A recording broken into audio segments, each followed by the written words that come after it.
Bulletin की शुरुआत करते हैं लश्कर की एक बड़ी साजिश के खुलासे के साथ। आज तक को मिली एक्सक्लूसिव जानकारी के मुताबिक कश्मीर में हमले की बड़ी साजिश रच रहा है लश्कर आतंकी अबू दुजाना सेना के हथियार लूटने और फिर उन्हीं हथियारों से हमले की साजिश में है। आतंकियों के कॉल को इंटरसेप्ट किया गया, जिसके बाद यह खुलासा हुआ है सेना पर हमले की फिराक में है लश्कर और इसके लिए जो प्लान तैयार किया है उसके मुताबिक सेना के ही हथियारों को इस्तेमाल किया जाएगा सेना के खिलाफ।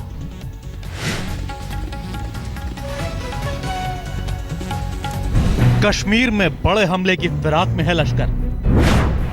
हमले से पहले लश्कर का लूट प्लान, सेना के हथियार लूटने की साजिश, एक AK-47 लूटने पर 1 लाख का इनाम। लश्कर का खूंखार कमांडर अबू दुजाना बना लुटेरा। हिंदुस्तान के खिलाफ साजिश रचने वाला आतंकी संगठन लश्कर इस बार कर रहा है एक नई साजिश की तैयारी। भारतीय फौज के हथियार लूटकर उन्हीं हथियारों से कश्मीर में बड़े हमले की साजिश। आतंकियों की कॉल इंटरसेप्ट करने और उनके IP एड्रेस से मिली जानकारी के बाद हुआ है यह खुलासा। आज तक के पास हैं इस खुलासे से जुड़े खुफिया दस्तावेज।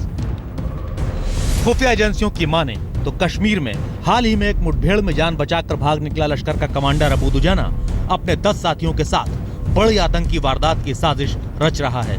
पाकिस्तानी आका से हथियार की फरियाद कर रहे दुजाना के आतंकियों के पास सिर्फ 4 हथियार हैं और वो बड़ा हमला करने के लिए पाकिस्तानी आका से हथियार की मांग कर रहा है।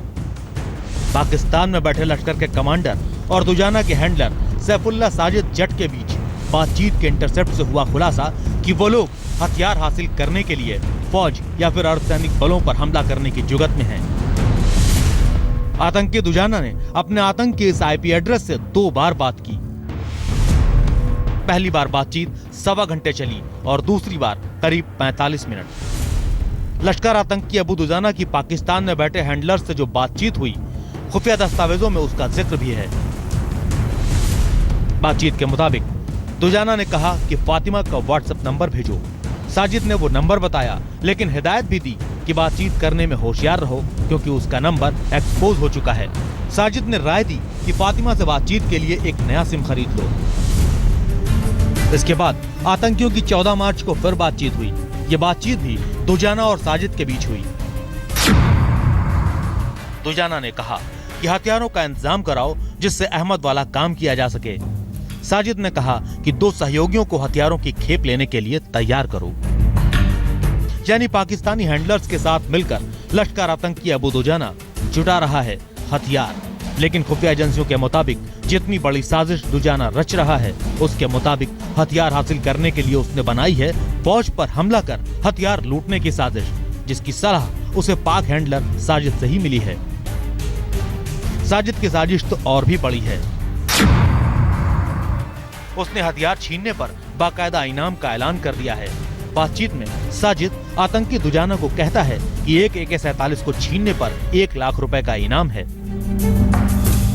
इस खुलासे के बाद खुफिया एजेंसियां चौकन्नी हुई हैं, तो दूसरी ओर इस बात का भी अंदेशा है कि पाकिस्तानी खुफिया एजेंसी ISI अपने पिट्ठू लश्कर के सहारे भारत पाकिस्तान के बीच बातचीत के नए दौर को पटरी से उतारने की फिराक में तो नहीं।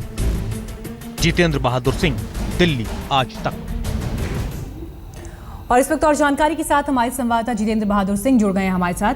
जितेंद्र, पठानकोट पर हमले के बाद अब एक बार फिर सेना पर हमले की यहाँ पर तैयारी है और ये कॉल भी इंटरसेप्ट हुआ है, लेकिन सबसे अहम है वक्त, क्योंकि एक तरफ पाकिस्तान की इन्वेस्टिगेशन टीम भारत आने वाली है, सचिव स्तर की बातचीत की भी उम्मीद है और ऐसे में इस कॉल का इंटरसेप्ट होना, सुरक्षा बलों की यहाँ से क्या तैयारी और क्या चुनौतियां उनके सामने?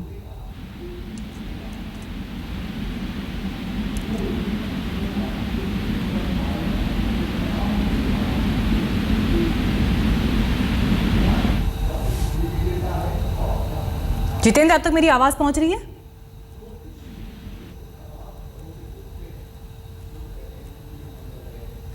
चलिए जितेंद्र से हम फिर संपर्क करने की कोशिश करेंगे, लेकिन इस बीच ये बड़ी खबर आपको हम दिखा रहे हैं, लश्कर का टेरर प्लान, क्योंकि एक बार फिर सेना पर हमले की तैयारी। पठानकोट हमला आपको याद होगा, जब एयरफोर्स स्टेशन को निशाना बनाया गया था और उसके बाद इस कॉल के इंटरसेप्ट होने के बाद एक बड़ी साजिश का खुलासा फिर से हुआ है, जब एक बार फिर सेना के हथियार लूटकर सेना पर हमले की तैयारी में है लश्कर।